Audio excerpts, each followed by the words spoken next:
নমস্কার। শুরু করছি আজকের স্বাস্থ্য অনুষ্ঠান। শ্রোতা বন্ধুরা, আজ আমরা কথা বলবো অ্যালার্জির বিভিন্ন বিষয় নিয়ে।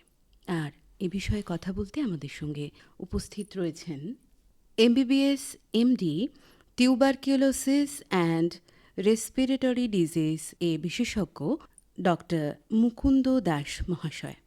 স্যার, আপনাকে আমাদের অনুষ্ঠানে অনেক অনেক স্বাগত জানাই। নমস্কার।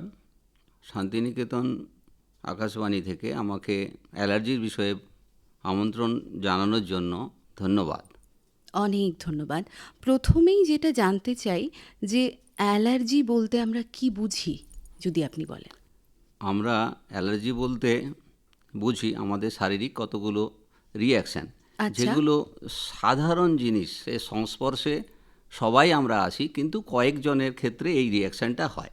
এই আচ্ছা। প্রতিনিয়ত যে জিনিসগুলো সংস্পর্শে আসি অথচ রিঅ্যাকশান হতে পারে, এরকম জিনিসও যেমন হচ্ছে ধুলো, খাবার, কিছু ঔষধ, পশু পাখির লোম, পোকামাকড়ের কামড়, গাছের পরাগ, এবং এইগুলো আমাদের প্রতিরোধ শক্তি কখনো কখনো বাধা দেয়। That is immunity.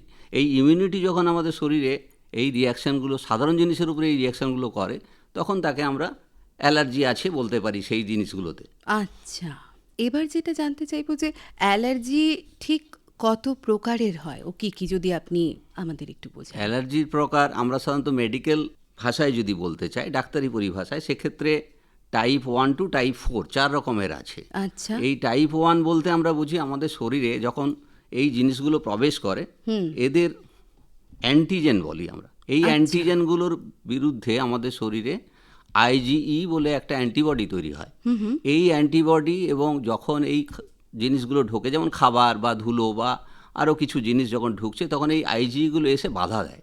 আচ্ছা। তখন এই অ্যান্টিবডির সঙ্গে অ্যান্টিজেনের রিঅ্যাকশান হয়। এই রিয়াকশন হয়। রিঅ্যাকশান হওয়ার ফলে যেখানে যেখানে এই রিঅ্যাকশানটা হয় সেখানে কিছু লক্ষণ দেখা যায়, সেইগুলোই অ্যালার্জির লক্ষণ বলি।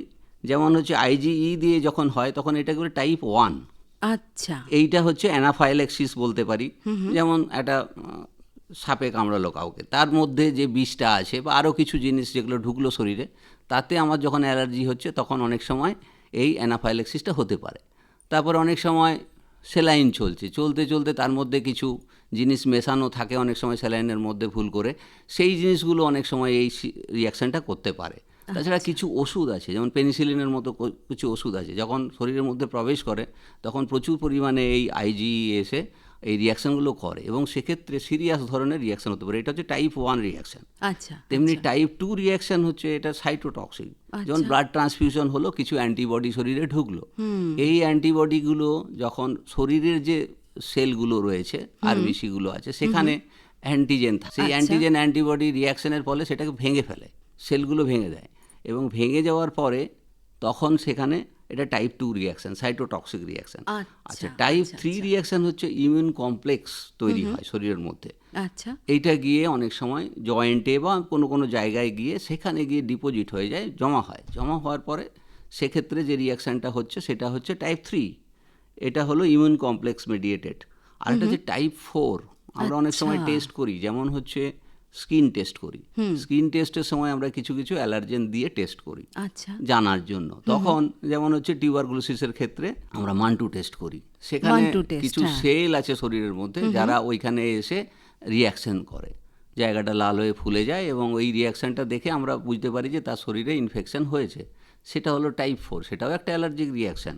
আচ্ছা। আর এমনি আমরা যে অসুখ ধরে যদি দেখি, তাহলে অনেক ধরনের অসুখ, অ্যালার্জির অসুখ আছে, যেগুলোকে আমরা ভাগ করতে পারি। যেমন? যেমন হচ্ছে নাকে যখন আমাদের সর্দি হয়, ধুলো টুলো ঢুকে এবং হাঁচি কাশি হয়, সেটা একটা তাকে হে ফিভার বলি। সেটা আচ্ছা। অ্যালার্জিক রাইনাইটিস, সেই অসুখটার নাম। আচ্ছা। আর আচ্ছা। যদি হচ্ছে চামড়ার মধ্যে কিছু জিনিস টাচ হয়, অ্যালার্জিক রিয়াকশান হয়, আর্টিকেরিয়া, বা তাকে বলে আর্টিকেরিয়া। এই আর্টিকেরিয়াটা হচ্ছে ফুলে ফুলে যায় আমাদের জায়গায় এবং চুলকোয়, সেটা হচ্ছে স্কিনের রিয়াকশান। তাছাড়া স্কিনে অনেক সময় যে আমরা অয়েন্টমেন্ট বা অনেক সময় মলম টলম মাখি, সেইগুলোতে অনেক সময় অ্যালার্জিক রিয়াকশান হয়। আচ্ছা। সেখানেও সেটা হচ্ছে স্কিনের হলো। এবারে হচ্ছে শ্বাসনালীর ভিতরে যদি কোনো ধুলো টুলো ঢুকে যদি রিয়াকশান হয়, যেমন অ্যাজমার ক্ষেত্রে, অ্যাজমার। সেখানে ধুলো বা আরও অনেক কিছু জিনিস যে বাতাসের মধ্যে থাকে, সেই ধূলিকণাগুলি যদি ভেতরে ঢোকার পরে শ্বাসনালীটা ফুলে যায় এবং সেখানে কাশি হয়, শ্বাসকষ্ট হয়, সাঁই সাঁই শব্দ করে, এটা হলো অ্যাজমা। যে খাবার খেলে যদি হয়, ফুড অ্যালার্জি, কিছু খাবার আছে যেমন হচ্ছে চিংড়ি মাছ, কারো ক্ষেত্রে বেগুন, কারো ক্ষেত্রে ঢ্যাঁড়স, কারো ক্ষেত্রে লাউ, কারোর ক্ষেত্রে হচ্ছে যে কাঁকড়া আমরা খাই সেগুলো। আচ্ছা। হ্যাঁ, এই সব জিনিসগুলো যখন শরীরের মধ্যে ঢুকে অ্যালার্জি করে, তখন সেটাকে আমরা ফুড অ্যালার্জি বলতে পারি। এই ওষুধ থেকে হলো ড্রাগ অ্যালার্জি, ব্লাড ট্রান্সফিউশনের ফলেও অনেক সময় যে অ্যালার্জি হয় সেটা হলো ব্লাড ট্রান্সফিউশন রিলেটেড অ্যালার্জি। এইভাবে আমরা ভাগ করতে পারি। অনেক ধন্যবাদ। আচ্ছা, কি কি উপসর্গ দেখে আমরা বুঝবো যে ধরুন অ্যালার্জির সমস্যা আছে? যেমন হচ্ছে নাকের কথা বললাম, নাকে যদি ধুলো ঢোকে আচ্ছা। তাহলে অ্যালার্জিক রাইনাইটিস হয়। সেক্ষেত্রে সিমটম হবে হাঁচি, নাকে জল পড়া, নাক চুলকানো, অনেক সময় লাল হয়ে যাওয়া নাকের চারপাশ, এগুলো হতে পারে। আর চোখে যদি হয় তাহলে চোখে কনজাংটিভাইটিস বলে অ্যালার্জিক কনজাংটিভাইটিস, সেক্ষেত্রে চোখ লাল হয়ে যাবে, চোখ চুলকোবে এবং চোখ দিয়ে জল পড়তে পারে। আচ্ছা। আর চামড়ায় যদি হয়, চামড়ার ক্ষেত্রে আমরা যেমন আর্টিকেরিয়া বললাম, চামড়া ফুলে যায়, লাল লাল হয়ে যায়, অনেক সময় চুলকোয়, তাছাড়া ঘা হয়ে যেতে পারে, অনেক সময় চামড়া উঠে যেতে পারে সিরিয়াস রিয়াকশানের ক্ষেত্রে। আর শ্বাসকষ্ট, যে অ্যাজমা রোগ বললাম, সেখানে তো শ্বাসকষ্ট হবে, গলা সাঁই সাঁই শব্দ করবে, বা অনেক সময় খাবার থেকে হয়, খাবার যখন শরীরের মধ্যে ঢোকে তখন মুখের চারদিকটা ফুলে যায়, অনেক সময় ঠোঁট ফুলে যায়, অনেক একদম। সময় গলা চুলকোয়, এবং অনেক সময় সিরিয়াস রিয়াকশানের ক্ষেত্রে স্বরযন্ত্র সেটা ফুলে গিয়ে শ্বাসকষ্ট হতে পারে। আচ্ছা। সেটা সিরিয়াস রিয়াকশান হয়, সেই সময় ইমিডিয়েট চিকিৎসা না করলে অনেক সময় প্রাণ সংশয় হতে পারে। তাছাড়া হচ্ছে অনেক সময় অ্যানাফাইল্যাকটিক শক, আচ্ছা। যেমন সিরিয়াস রিয়াকশান, যেমন কারো শরীরের মধ্যে আমরা অনেক সময় ইঞ্জেকশন দিই, যেমন সাপের কামড়ের ইঞ্জেকশন দিই, সেক্ষেত্রে অনেক সময় অ্যানাফাইল্যাকটিক শক হয়ে যায়। আচ্ছা। তারপরে হার্ট অ্যাটাকের চিকিৎসা করার জন্য অনেক সময় আমরা স্ট্রেপ্টোকাইনেস বলে একটা ইঞ্জেকশন দিই, সেইটাতেও অনেক সময় এই অ্যালার্জিক রিয়াকশন হয়ে অনেক মানে সময় শক হতে ওষুধের পারে। ক্ষেত্রেও ওষুধের অ্যালার্জিক ক্ষেত্রেই রিঅ্যাকশন হতে বেশিরভাগ পারে। ক্ষেত্রে আচ্ছা। অ্যানাফাইল্যাকটিক শকটা হয় এবং সেটা আমাদের খেয়াল রাখতে হয়। আচ্ছা। তাছাড়া অনেক সময় স্টিং, বিশেষ করে হচ্ছে বোলতা বা মৌমাছি, এদের কামড়ে অনেক সময় অ্যানাফাইল্যাকটিক শক হয়, সিরিয়াস রিয়াকশন হয়, অনেক সময় প্রেশার কমে যায়, বুক ধড়পড় করে এবং অজ্ঞান হয়ে যেতে পারে, এতটাই সিরিয়াস হতে পারে, মারাত্মক এতটাই হতে পারে। মারাত্মক। অনেক ধন্যবাদ। অনেক সময় দেখা যায় যে ধরুন কেউ কোনো খাবার খাচ্ছে কিন্তু তার কোনো সমস্যা সেভাবে দেখা দেয়নি, কিন্তু যখন সে জানতে পারলো যে তার ওই খাবারটিতে অ্যালার্জি রয়েছে তখনই কিন্তু তার শরীরে একটা উপসর্গ দেখা দিতে লাগলো। তো এই যে পরিস্থিতি, এর পেছনে কি কোনো সাইকোলজিক্যাল রিজন কাজ করে বলে আপনার মনে হয়? একটা কারণ হচ্ছে যে সাইকোলজিক্যাল কারণে অ্যালার্জির উপসর্গ দেখা দিতে পারে, কিন্তু সেক্ষেত্রেও বলতে হবে যে তাদের ক্ষেত্রে হয়তো কিছু ভয় কাজ করে, তাদের আচ্ছা। হয়তো ক্রনিক স্ট্রেসের তারা পেশেন্ট, বা তাদের অনেক সময় অ্যাংজাইটি থাকতে পারে, তাদের আগেকার কোনো অ্যালার্জির ঘটনা থাকতে পারে এবং তাদের অ্যালার্জি সম্বন্ধে একটা ভীতি থাকতে পারে। সেক্ষেত্রে যেগুলো কমন খাবার সেগুলো যখন খায় সে, তখন যদি আগে প্রিভিয়াস অ্যালার্জি নাও হয়ে থাকে বা অল্প পরিমাণে হয়ে থাকে, সেক্ষেত্রে সে যদি মনে করে যে এটাতে তার অ্যালার্জি হতে পারে, এই ভয় থাকে, তখন সেক্ষেত্রে হয়তো অনেক তাড়াতাড়ি অ্যালার্জিক রিয়াকশানটা হয়ে যেতে পারে। যেমন হচ্ছে আমাদের শরীরের ভেতরে এই টেনশন কাজ করলে অনেক সময় কর্টিজল সিক্রেশন হয়, এটা একটা হরমোন, দরকারি হরমোন, এবং বিপদের সময় বেরোয়। এরা কিন্তু অ্যালার্জিক সিমটমকে ত্বরান্বিত করে, যাতে হয়। আরেকটা জিনিস হচ্ছে যে বারবার একটা জিনিস যদি স্মৃতির মধ্যে আসে, তাহলে অনেক সময় এই ধরনের অ্যালার্জিক রিয়াকশানগুলো দেখা যায়। আমরা জানি যে খাবার দেখে অনেক সময় আমাদের অ্যাসিড সিক্রেশন হয়, এবং সেই রকম এটা হচ্ছে খাবার যে চোখের সামনে দেখে এবং তাতে যদি অ্যালার্জি হয় এবং অ্যালার্জির ভীতি থাকে, তাহলে সেক্ষেত্রে সেটা একটা সময়ে সত্যিই অ্যালার্জির লক্ষণগুলো দেখা যাবে। সেই জন্য মানসিক কারণ একটা হতে পারে। আরেকটা হচ্ছে সাইকোসোমাটিক কারণ, এটা হচ্ছে ভাবনা চিন্তা থেকেই হয়, ভাবলেই হবে। ভাবনা চিন্তা থেকে হয়, আচ্ছা। মানে একটা তার সাবকনশাস মাইন্ডের মধ্যে একটা বসে যায় যে তার একটা অ্যালার্জির সম্ভাবনা আছে, এবং সেই ভাবনা থেকেই তার কিন্তু দেখা যাবে যে হয়তো হচ্ছে না, কিন্তু সে মনে করছে তার শরীর চুল করছে, শরীর লাল হয়ে যাচ্ছে, অনেক সময় দেখা যায় না, কিন্তু সেই সিমটমগুলো সে বুঝতে পারে এবং সে কমপ্লেন করে যে তার একটা অ্যালার্জি হচ্ছে। আচ্ছা, অনেক ধন্যবাদ। এত সুন্দর আপনি ব্যাখ্যা করলেন। আরেকটা প্রশ্ন খুব জানতে ইচ্ছে করছে যে অ্যালার্জি কি জিনগত হতে পারে বলে আপনার মনে হয়? অ্যালার্জি কিছু কিছু অসুখের ক্ষেত্রে যেমন অ্যালার্জির, যেমন অ্যাটোপিক ডার্মাটাইটিস বলে একটা অসুখ আছে, বা আচ্ছা অ্যাজমা আছে। আচ্ছা। এই যে জিনিসগুলো, এদের জেনেটিক রিজন আছে, জেনেটিক কারণ আছে, এবং কিন্তু জেনেটিক কারণেই হয় তা নয়। এগুলো হচ্ছে অনেকগুলো এনভায়রনমেন্ট, জিন এবং যে হোস্ট, তাদের রিয়াকশনের ফলে এটা হয়। আচ্ছা এবং এক্ষেত্রে জেনেটিক রোল থাকে, কিন্তু সব অ্যাজমার ক্ষেত্রে বা সব ধরনের অ্যাটোপিক ডার্মাটাইটিসের ক্ষেত্রে এই জিনিসটা হয় না, আচ্ছা। এবং সবসময় জেনেটিক রিজনটা কাজ করে তা না। এইবার প্রসঙ্গে আসি, এই কোল্ড অ্যালার্জি এবং ডাস্ট অ্যালার্জি আজকালকার প্রায় সকলের মধ্যেই দেখা যাচ্ছে। এর থেকে কিভাবে নিস্তার পাওয়া যায় বিস্তৃত শুনবো আপনার কাছে। অ্যাকচুয়ালি কোল্ড অ্যালার্জি হচ্ছে একটা মিসনোমার। আচ্ছা মানে কোল্ড বলতে আমরা সাধারণত ফ্লুকে বোঝাই, দ্যাট ইজ ভাইরাল ইনফেকশন। আচ্ছা এখন আমাদের যে হে ফিভার বা রাইনাইটিস, অ্যালার্জিক রাইনাইটিস, সেটাকেই সাধারণত কোল্ড অ্যালার্জি বলা হয়।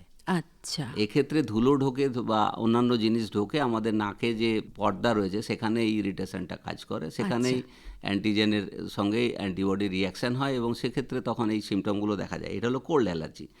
আর ডাস্ট অ্যালার্জিও তাই। ডাস্ট অ্যালার্জি শুধু জাস্ট ডাস্টটা নাকে, গলায় এবং অনেক সময় বুকের মধ্যে প্রবেশ করার পরে সেক্ষেত্রে অ্যালার্জিগুলো হয়, এবং নাকে বা চোখের ক্ষেত্রেও তাই।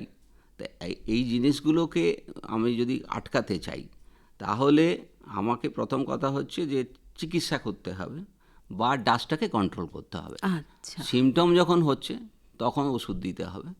আর যখন সিমটম নেই, আমি কমাতে চাই, আমার সিমটম হয়, আমি জানি আমার ডাস্ট অ্যালার্জি আছে, তাহলে আমার যেখানে ডাস্ট হচ্ছে বেশি সেই জায়গায় আমার যাওয়া যাবে না। আরেকটা হচ্ছে যে ডাস্ট, আমি মাস্ক ব্যবহার করতে পারি, কিন্তু মাস্কে তো সব ধরনের সাইজের ডাস্টকে করা যাবে না, আটকানো যাবে না। সেই জন্য কিছু ডাস্ট আছে যেটা অনেক সূক্ষ্ম ডাস্ট, যেমন 2.5 মাইক্রন থেকে 5 মাইক্রন, এটা হচ্ছে আমাদের শ্বাসনালীর ভেতরে চলে যায় এবং এটা আমাদের আটকাতে পারে না।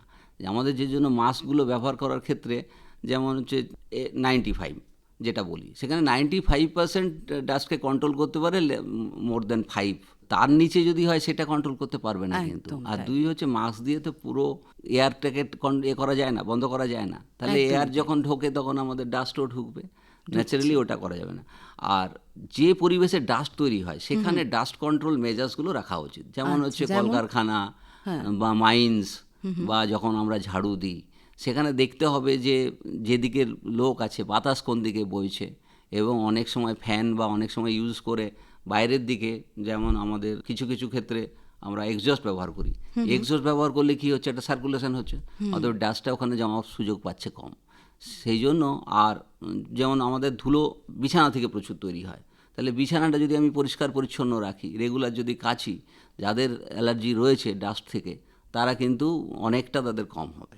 এগুলো আমরা এইভাবে কন্ট্রোল করতে পারি। আর মেডিসিন আমরা ডাক্তারের কাছে, ডাক্তারের পরামর্শেই মেডিসিনগুলো ইউজ করব। আর যেমন অ্যাজমা, সেটাও একটা ডাস্টে অ্যালার্জি থেকে হয়, তো সেক্ষেত্রে আমাদের ইনহেলার ব্যবহার করতে হবে। এই জন্য বিভিন্ন ক্ষেত্রে এই কোল্ড অ্যালার্জি বা ডাস্ট অ্যালার্জির ট্রিটমেন্ট বিভিন্নভাবে আমরা করি, যাতে আটকানো যায়, তার জন্য আমরা ডাস্ট কন্ট্রোলের মেজার্সগুলো নিতে পারি। বেশ। অ্যালার্জি ধরুন সমস্যা যাদের আছে, তারা কোন কোন খাবার এড়িয়ে চলতে পারে, একটু যদি আমাদের শ্রোতা বন্ধুদের উদ্দেশ্যে আপনি জানান।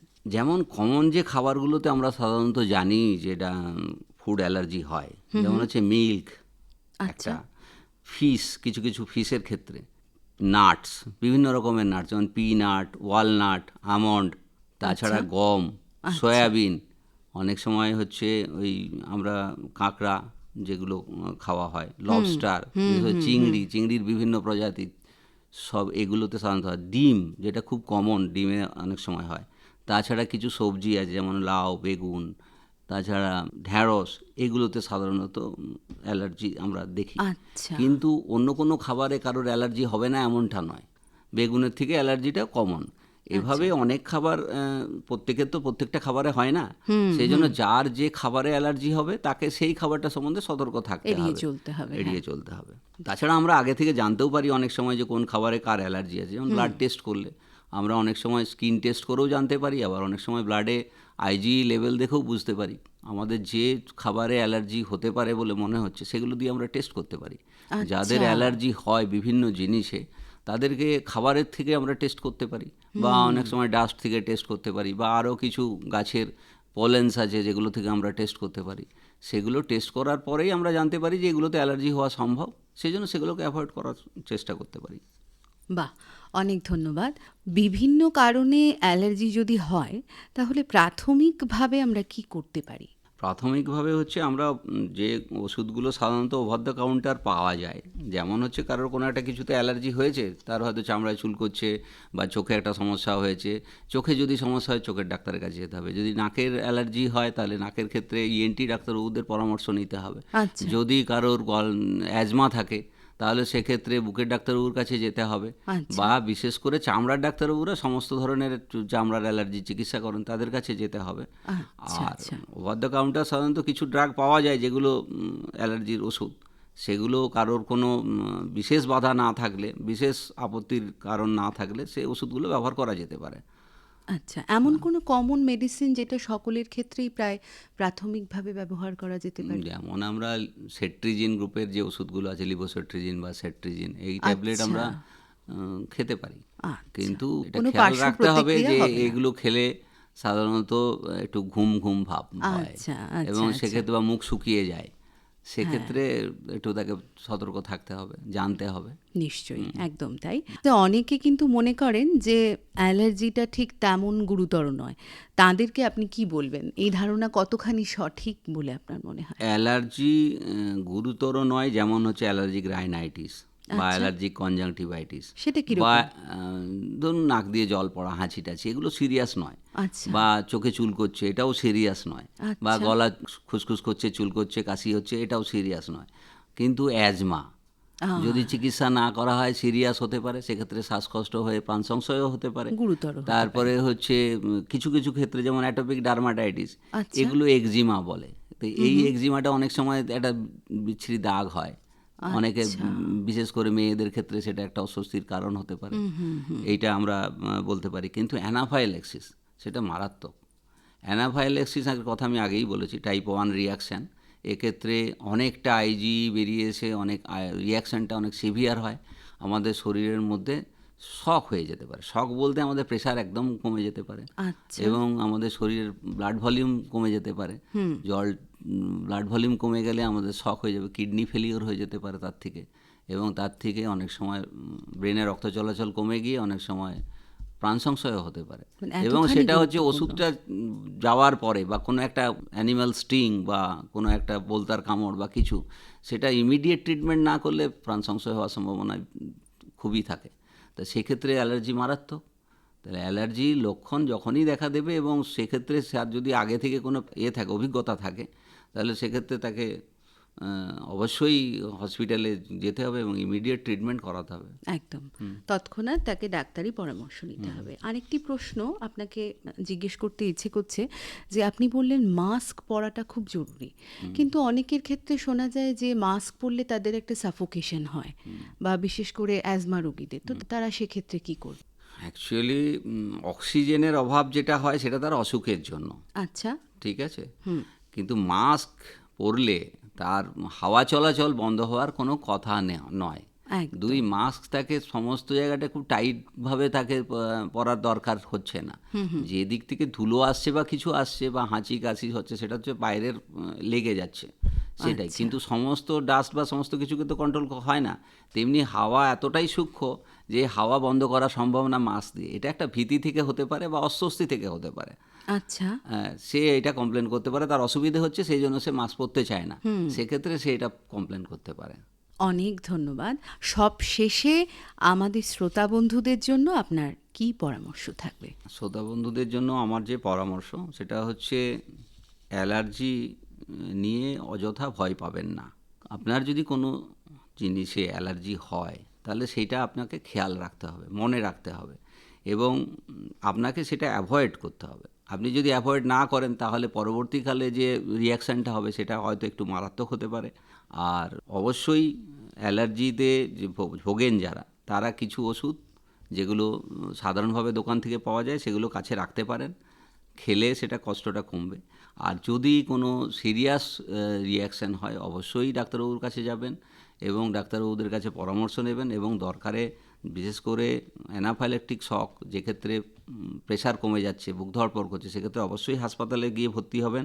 এবং আপনাকে ওষুধের ক্ষেত্রে বিশেষ করে আমরা ডাক্তারবাবুরা যে ওষুধগুলো লিখি, সেই ওষুধগুলোতে কারোর কোনো অ্যালার্জি আছে কি নেই আগে থেকে বোঝা সম্ভব না, সবসময় সবার আগের অভিজ্ঞতা থাকে না।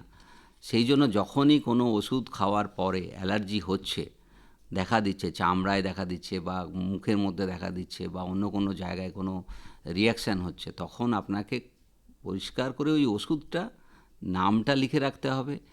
দরকার হলে ওষুধের যে কভারটা আছে সেই কভারটা রাখতে হবে। এবং পরবর্তীতে যখন চিকিৎসা করাতে যাবেন ওই অসুখের জন্য বা অন্য কোনো অসুখের জন্য, তখন বলবেন যে আপনার কোন কোন জিনিসে অ্যালার্জি হয়। ডাক্তারবাবুরা অনেক সময়ই জিজ্ঞাসা করেন আপনার কোনো ওষুধে অ্যালার্জি আছে কি না। আপনি তাকে যদি ইনফরমেশনটা দেন, তিনি পরবর্তীতে যে প্রেসক্রিপশান করবেন সেক্ষেত্রে ওই ওষুধটাকে অ্যাভয়েড করবেন। শুধু ওই ওষুধটা না, ওই গ্রুপের যত রকমের ওষুধ রয়েছে সেই ওষুধগুলোই অ্যাভয়েড করবেন। যে এবং আপনাকে বলে দেবেন যে আরও এই ওষুধগুলোতে আপনার অ্যালার্জি হতে পারে, আপনি এই ওষুধগুলো ব্যবহার করবেন না। আর অবশ্যই আপনি যে কাজে যাবেন সেখানে যদি কোনো বিপদের আশঙ্কা থাকে, ধরুন একটা জায়গায় যাচ্ছেন, একটা মৌচাক আছে, আপনি জানেন মৌচাক থেকে মৌমাছি কামড়ালে আপনার অ্যালার্জি হতে পারে, অতএব ওটা অ্যাভয়েড করবেন। এরকম আপনার যদি কোনো অসুখ থাকে অবশ্যই আপনি চিকিৎসার জায়গায় যাবেন। যেমন বিশেষ করে অ্যাজমা, অ্যাটোপিক ডার্মাটাইটিস, এই সব অসুখগুলো কিন্তু চিকিৎসা ছাড়া কোনোভাবেই কন্ট্রোল হবে না। আচ্ছা, হ্যাঁ, সেই জন্য আপনাদেরকে অসংখ্য ধন্যবাদ এই শোনার জন্য এবং আমাকে এখানে ডাকার জন্য। আপনাদের নমস্কার। আন্তরিকভাবে অনেক অনেক ধন্যবাদ জানাই। এত বিস্তারিতভাবে আপনি আমাদের জানালেন, শ্রোতা বন্ধুরা নিশ্চয়ই অনেক উপকৃত হবেন। তাহলে শ্রোতা বন্ধুরা, অ্যালার্জি কিন্তু কোনো অবহেলার বিষয় একদম নয়। তাই কোন কারণে অ্যালার্জি হচ্ছে তা কিন্তু বোঝার চেষ্টা করা খুব জরুরি। এই বার্তা দিয়েই আজকের স্বাস্থ্য অনুষ্ঠান এখানেই শেষ করছি। আবার অন্য কোনো পর্বে অন্য কোনো বিষয় নিয়ে হাজির হব। ততক্ষণ শ্রোতা বন্ধুরা, আপনারা ভালো থাকুন, ভালো রাখুন, সুস্থ থাকুন। নমস্কার। নমস্কার।